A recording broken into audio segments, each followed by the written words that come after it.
న్యాయాధిపతుల గ్రంథము 2వ అధ్యాయము 6వ వచనం నుంచి చదువుతున్నాను, చిత్తగించండి. 2:6 నుంచి. యెహోషువ జనులను వెళ్ళనంపినప్పుడు ఇశ్రాయేలీయులు దేశమును స్వాధీనపరచుకొనుటకు తమ స్వాస్థ్యములకు పోయిరి. యెహోషువ దినములన్నిటను యెహోషువ తరువాత ఇంకా బ్రతికిన వారై యెహోవా ఇశ్రాయేలీయుల కొరకు చేసిన కార్యములన్నిటినీ చూచిన పెద్దల దినములన్నిటను ప్రజలు యెహోవాను సేవించుచూ వచ్చిరి.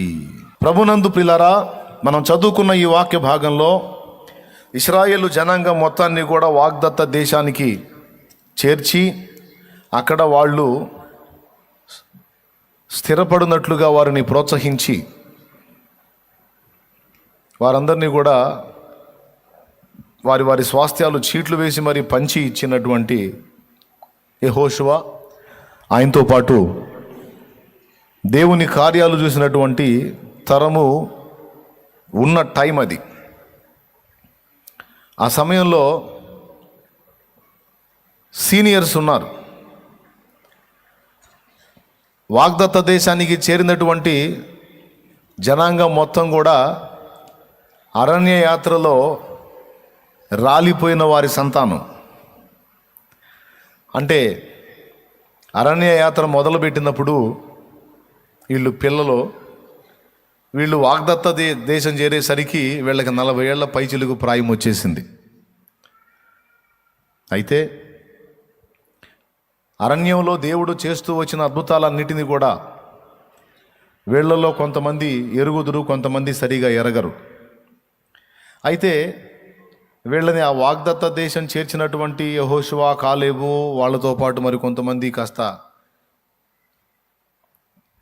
వయసున్న వాళ్ళు, ఏ వయసు వాళ్ళతో కొంచెం అటు ఇటుగా ఏజ్ ఉన్నటువంటి వాళ్ళందరూ కూడా దేవుని కార్యాలు ఎరుగుదురు. ఆ తరము ఉన్నంత వరకు ఆ ప్రజలంతా కూడా దేవుని యందు భయభక్తులు కలిగి ఉన్నారు అని మనకు స్పష్టపరిచింది వాక్యం. యెహోవాను సేవించారట. తర్వాత చూడండి మీరు, యెహోషువ దినములన్నిటను యెహోషువ తరువాత ఇంకా బ్రతికిన వారై యెహోవా ఇశ్రాయేలీయుల కొరకు చేసిన కార్యములన్నిటినీ చూచిన పెద్దల దినములన్నిటను. యెహోషువ తరువాత ఇంకా బ్రతికిన వారై యెహోవా ఇశ్రాయేలీయుల కొరకు చేసిన కార్యములన్నిటినీ చూచిన పెద్దల దినములన్నిటను. యెహోషువ ఉన్నాడు, ఆయనతో పాటు ఆ కార్యాలు చూసినటువంటి పెద్దలు ఉన్నారు. అంటే యెహోషువ సమాన వయస్కులు కాకపోయినా ఈ వాగ్దత్త దేశానికి చేరినటువంటి వాళ్ళకంటే పెద్ద వయసు వాళ్ళు. ఉదాహరణకి వాగ్దత్త దేశానికి 40 ఏళ్ళోళ్ళు చేరారు అనుకో, వీళ్ళు ఒక 60-70 ఏళ్ళోళ్ళు అన్నమాట, పెద్దోళ్ళు. యెహోషువ వచ్చేసి ఇంకా పెద్దోడు. ఇద్దరే చేరారు అక్కడి నుంచి బయలుదేరిన వాళ్ళల్లో. యెఫున్నె కుమారుడైన కాలేబు, నూను కుమారుడైన యెహోషువ ఇద్దరే చేరారు. ఇక మిగిలిన వాళ్ళు వాళ్ళకంటే కొంచెం తక్కువ వయసోళ్ళు, ఇక్కడ ఉన్న వాళ్ళకంటే కొంచెం పెద్ద వయసోళ్ళు. ఉదాహరణకి యెహోషువ 100 ఏళ్ళు అనుకుందాం, 100 ఏళ్ళు అనుకుందాం, వీళ్ళకి ఒక 80 ఏళ్ళు ఉంటాయి. అట్లాగా కరెక్ట్గా యెహోషువ సమకాలీనులు, సమాన వయస్కులు, అంతకంటే పెద్దోళ్ళు మాత్రం రాలిపోయారు మధ్యలోనే. ఎందుకంటే అది వాళ్ళే చేసుకున్నారులే, అది మీకు చాలాసార్లు చెప్పాను నేను. దాని ఫలితంగా వాళ్ళు 40 సంవత్సరాల అరణ్యయాత్రలో రాలిపోయారు. తర్వాత యెహోషువ 110 సంవత్సరాల వయసు గలవాడే మృతి పొందాడు. ఆయన మృతి పొందిన తర్వాత 10వ వచనంలో ఆ తరము వారందరూ తమ పితరుల యొద్దకు చేర్చబడ్డారు. యెహోషువ వెళ్ళిపోయాడు. యెహోషువ టైములో ఉన్నటువంటి కాస్త అటు ఇటుగా వయసు ఉన్నటువంటి వాళ్ళందరూ కూడా వాళ్ళకి పెద్ద వయసులు వచ్చినాయి. యెహోషువ పోయిన కొంతకాలానికి వాళ్ళు కూడా పోయారు. ఉండరుగా ఇప్పుడు మనకు ముందు తరాలు ఎంతోమంది దైవజనులు దాటి వెళ్ళిపోయారు, విశ్వాసులు దాటి వెళ్ళిపోయారు. ఇప్పుడు మనం కూడా సగాన పడ్డాం. దేవుడు ఆయుష్ ఇస్తే, అవకాశం ఇస్తే ఇంకొక సగం బండి లాగుతాం. తర్వాత మనం కూడా మన ప్లేసులు ఖాళీ చేయాలి, ఇంకా కొత్త బ్యాచ్ వస్తారు. ఇది తరతరాలుగా జరుగుతూ వస్తున్న విషయమే. కాబట్టి ఆ పెద్దలంతా వెళ్ళిపోయారు. వాళ్ళ నాయకుడిగా ఉన్నటువంటి యెహోషువ కూడా వెళ్ళిపోయాడు. ఈ చెప్పేవాళ్ళు వెళ్ళిపోయిన తరువాత ఆయన ఇశ్రాయేలీల కొరకు చేసిన కార్యములనైనను ఎరగని తరం ఒకటి పుట్టిందట. అంటే దీన్ని మనం ఎలా చెప్పొచ్చు అంటే, సింపుల్గా ఒక మాటలో చెప్పాలంటే, యెహోషువ ఉన్నప్పుడు తన సమకాలీనులు, తనకంటే కొంచెం తక్కువ వయసు వాళ్ళని చాలా వరకు తన తరం అంతటిని కూడా ప్రభావితం చేశాడు. యెహోవానైనను ఇశ్రాయేలీల కొరకు ఆయన చేసిన కార్యములనైనను ఎరుగని తరం ఒకటి పుట్టగా అన్నాడు. యెహోషువ ఉన్నప్పుడు, ఆయన ఉపదేశం విన్న పెద్దలు ఉన్నప్పుడు జనాంగం మొత్తాన్ని కూడా దేవుని యందు భయభక్తులు కలిగి ఉండునట్లు వారిని భక్తికి రేపారు, ప్రోత్సహించారు, భక్తిని నేర్పారు. దేవునికి భయపడటం, దేవునికి విధేయత చూపటం, దేవునికి లోబడటం, దేవుని యందు విశ్వసించటం, దేవుని ప్రేమించటం, దేవుని సేవించటం, అన్ని విషయాలలో ముందుగా దేవుణ్ణే కలిగి ఉండటం అనేది నేర్పించారు. ఎందుకంటే వాళ్ళు దేవునితో నడిచారు, దేవుని బాహుబలం ఏంటో వాళ్ళు చూశారు. పెద్దలు చెప్పగా విన్నారు, వాళ్ళ కల్లారా కూడా కొన్ని కార్యాలు చూశారు. కథలు కథలుగా విన్నారు, ప్రాక్టికల్గా కూడా కొన్ని అనుభవించారు. ఫలితంగా వాళ్ళు దేవుని యందు భయభక్తులు కలిగి ఉన్నారు. ఆ తరమంతా ఒకరొకరు దాటి వెళ్ళిపోయారు. ఇక పెద్దోళ్ళు ఎవరు లేరు. లోకంలో ఒక సామెత ఉంది, పెద్దోళ్ళు లేకపోతే ఏదో పెద్ద లేకపోతే ఎద్దు తల పెట్టమనో లేకపోతే దున్న తల పెట్టమనో ఉంది.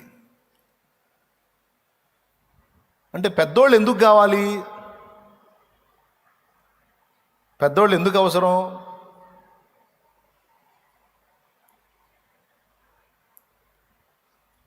ఓ ప్రాంతంలో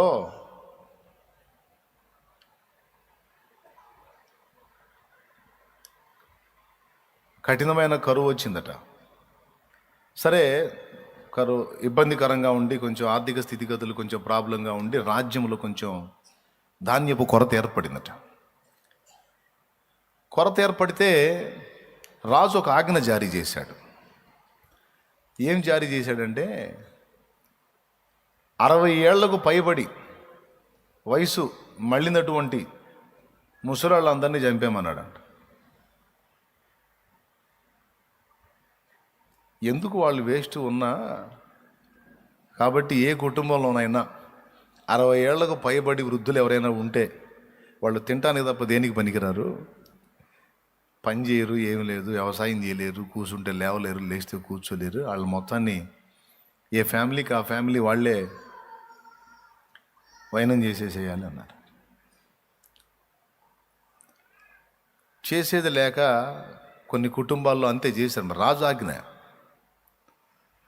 ఒక తండ్రి కొడుకు ఉన్నారు. ఆ తండ్రి పెద్దవాడయ్యాడు, 65 ఏళ్ళు 70 ఏళ్ళు వయసు వచ్చేసింది పాపం ఆయన. ఇక కొడుకు ఆయన్ని తీసుకొని పోయాడు, అరణ్యంలో ప్రాంతానికి తీసుకొని వెళ్ళాడు. మరి అలా చేయకుండా ఎవరైనా ముసలి వాళ్ళని బతకనిస్తే ఇంట్లో ఉన్న యవనస్తుని చంపుతాడు రాజు. రాజాజ్ఞ ధిక్కారం. మరి కేసు పెద్ద కేసు గనుక అప్పటికే పాపం ఒక కొద్దిమంది ముసలివాళ్ళని కాజేశారు. తర్వాత ఈ కొడుకు తండ్రిని తీసుకొని వెళ్ళాడు అడవిలోకి, అక్కడ చంపటానికి ఒక ప్రదేశానికి తీసుకెళ్ళాడు.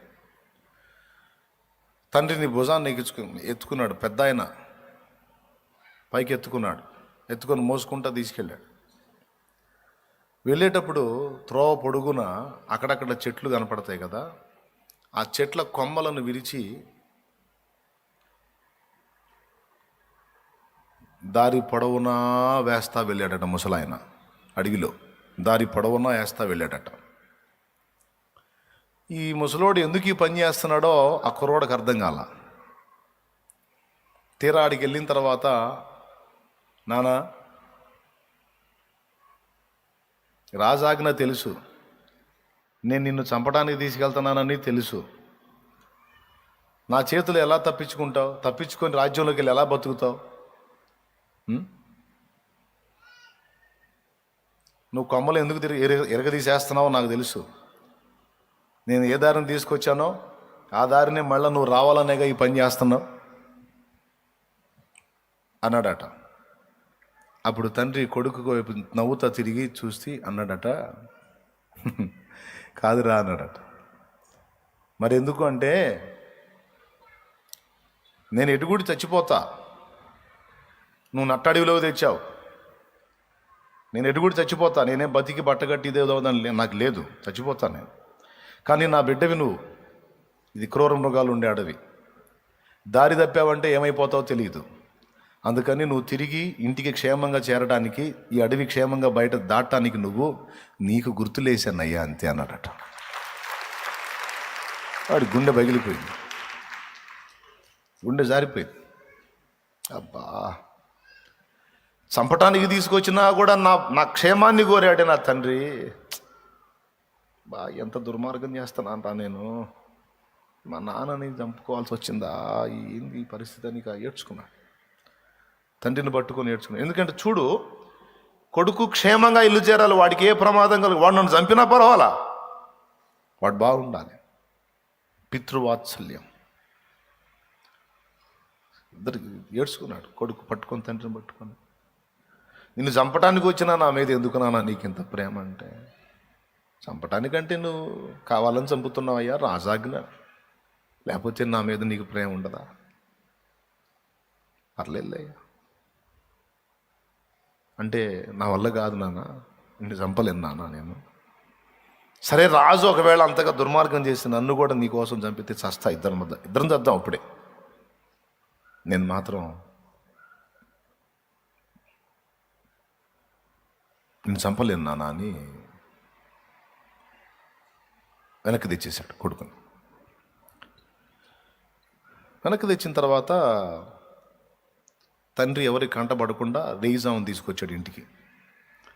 తీసుకొచ్చి ఎవరికి కనపడకుండా, వెనకటి రోజుల్లో మచ్చులు ఉంటాయి కదా, మచ్చులు అంటారు, ఆ మచ్చు మీద ఎక్కించాడు తండ్రిని. పొరపాటును కూడా కిందకి దిగొద్దు, రేయిజామునే దిగాల నాన్న, నువ్వు అందరు నిద్రపోయినప్పుడు దిగాల, ఇక నీ కార్యక్రమాలు ఉంటే అప్పుడే, జనాలు సంచారం చేసేంతవరకు నువ్వు దిగడానికి లేదు. కనపడ్డావంటే మాత్రం వెళ్ళి చెప్తారు రాజుకి, చంపేస్తారు, మొత్తం కుటుంబాన్ని లేకుండా చేస్తారు, జాగ్రత్త అని చెప్పి. ఏం పర్లేదయ్యా ఉన్నాడు పైన. రాజ్యంలో ఉన్న ముసలాళ్ళందరినీ దాదాపు ఏరటం మొదలుపెట్టారు. ఈలోపు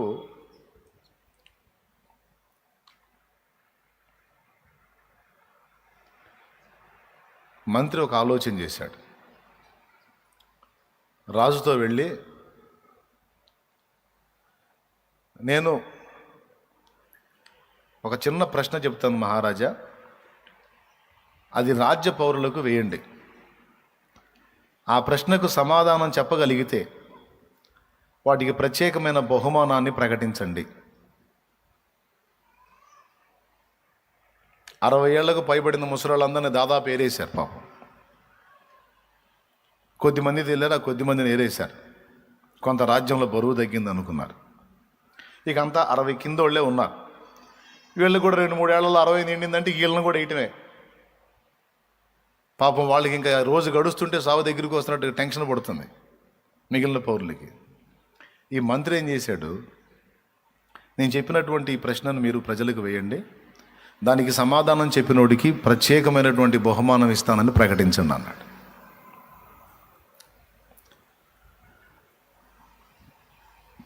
ఏం చెప్పాలో చెప్పు అన్నాడు. అప్పుడు రాజుకు చెప్పాడు, మన రాజ్య పౌరులు, సభలో ఉన్నటువంటి పౌరులకి ఇన్ఫర్మేషన్ ఇవ్వండి, బూడిదతో తాడు బేనాలి.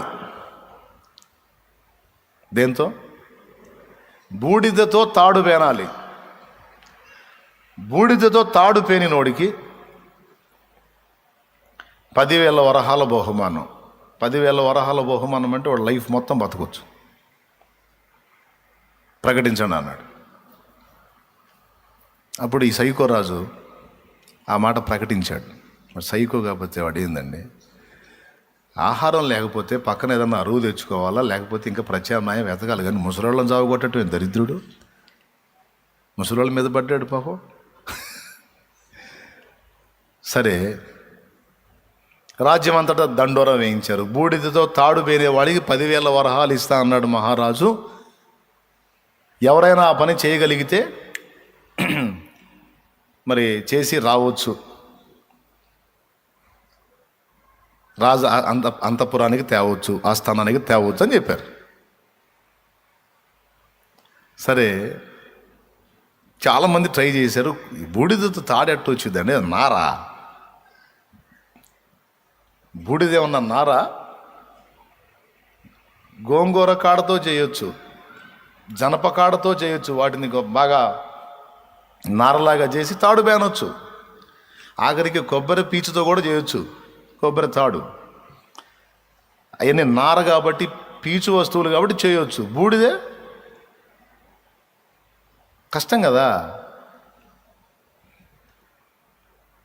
అప్పుడు ఎవ్వడి వల్ల కాల. ఈ కొడుకు ఏం చేశాడు? మొత్తం మీద తండ్రి ఉన్నాడుగా, ఆయన దగ్గరికి వెళ్ళాడు. నాన్న, రాజు దగ్గర ఇట్లాంటి ఆజ్ఞ వచ్చిందే, బూడిదతో తాడు పేని తెమ్మన్నాడు, అది ఎట్లా సాధ్యమైద్దే నాన్న అన్నాడట. ముసలోళ్ళు వేస్ట్ అనుకునే దరిద్రులకు చెబుతున్నాను నేను, మిమ్మల్ని కాదు. ముసలోళ్ళు వేస్ట్ అనుకునే దరిద్రులకు చెబుతున్నాను, మీకు కాదు. అట్లాంటి దరిద్రులు కొంతమంది ఉంటారు, వాళ్ళకి చెబుతున్నాను. అప్పుడు ఆయన అన్నాడు, అది ఏముందయ్యా,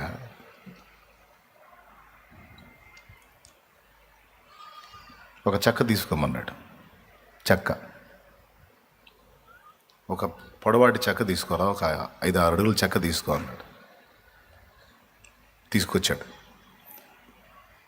దాని మీద మన లావు పగ్గమేరా, పెద్ద తాడు, పేనిన తాడు, పెద్ద తాడేరా అన్నాడు. దాని మీద వేశాడు. దానికి నిప్పు పెట్టాయా అన్నాడు. మొత్తం కాలి బూడిదయింది, కానీ తాడు షేప్ అలానే ఉంది. తాడు షేప్ అలానే ఉంది. తీసుకెళ్ళి చూపించిపోరా రాజుకు అన్నాడు. మీకు తెలుసుగా, ఎప్పుడన్నా మీరు నులక తాడు కాల్చారా? మీ ఇంట్లో ఒకవేళ నులక మంచం ఉంటే ఈ అలవై దాన్ని కోసి ట్రై చేయండి. ముసలోళ్ళు ఉంటే కర్ర తీసుకొని బాతుతారు. వేస్ట్ తాడు ఏదన్నా ఉంటే నులక తాడు ట్రై చేయండి, కాల్చి చూడండి. అది కాలి అలానే ఉంటుంది. ఎవరికన్నా ఉందా అనుభవం? కాల్చిన ఉందా? ఆల్రెడీ ఆ పని చేశారు పనోళ్ళు. తీసుకెళ్ళి చూపించాడు. చూపిస్తే బిత్రపోయాడు మంత్రి. అసలు ఎవడురా ఇంత తెలియగలడు? చూస్తే నీట్గా బూడిద తాడిపోయినట్టుంది, ఇంకా దాన్ని అట్టెట్ అనటానికి లేదు. ఇది తాడు ఎట్లా అయింది అని అనటానికి లేదు. నువ్వేమన్నావు? బూడిదతో తాడు అల్లుకొని రమ్మని వెళ్ళాను. బూడిద తల్లితే ఎట్లుంటుంది? నీకు సౌండ్ లేదు, సచ్చినట్టు 10,000 వరహాలు ఇవ్వాల్సి వచ్చింది. దేవునికి స్తోత్రం. ఆ తర్వాత ఎంక్వైరీ పెట్టాడు. ఎంక్వైరీ పెట్టి రాజు దగ్గరికి వెళ్ళాడు. మహారాజా, మీరు గమనించండి, ముసలోళ్ళు వేస్ట్ అని మీరు ముసలోళ్ళని చంపేయమన్నారు. వాస్తవంగా ఈ పని చేసుకొచ్చాడే, వీడి తాడు అల్లుకొచ్చాడు చూడు, ఇది వాడి పని కాదు. మొత్తానికి వాడికి ఏ ముసలోడో సలహా ఇచ్చాడు. లేకపోతే ఇది వాడి వల్ల అయ్యే పని కాదు. కాబట్టి మీరు కొంచెం ఆలోచించండి. నేను ఎంక్వైరీ చేస్తానని ఎంక్వైరీ పెడితే ఆ ముసలివాడు పట్టుబడ్డాడు. వాడి ఇంటికి వెళ్ళి చెక్ చేస్తే మొత్తం మీద దొరికాడు. తండ్రి కొడుకుని ఇద్దరిని రాజాస్థానంలో తీసుకొచ్చి నిలబెట్టారు. ముసలోళ్ళు వేస్ట్, వాళ్ళు ఎందుకు పనికిరారు అని మీరు అన్నారు. జవసత్వాలన్నీ ఉడిగిపోయి అంతా కోల్పోయిన స్థితిలో కూడా ఈ ముసలివాడు తన పిల్లలు వాళ్ళ పిల్లలు కూడా జీవితకాలం బతకడానికి సరిపోయినంత సంపద జస్ట్ ఒక ఐడియాతో తీసుకురాగలిగాడు. చిన్న తెలివిగల వ్యవహారం, చిన్న ఒక ఐడియాతో 10,000 వరహాలంటే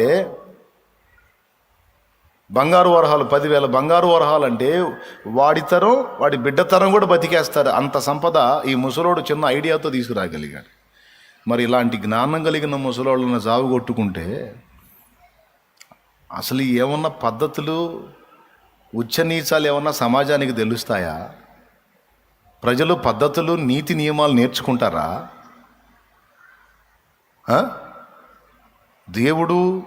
దేవుని భయం, క్రమశిక్షణ అనే వాళ్ళకి చెప్పేవాడు లేకపోతే వీళ్ళు అందులో ప్రయాణం చేయగలుగుతారా?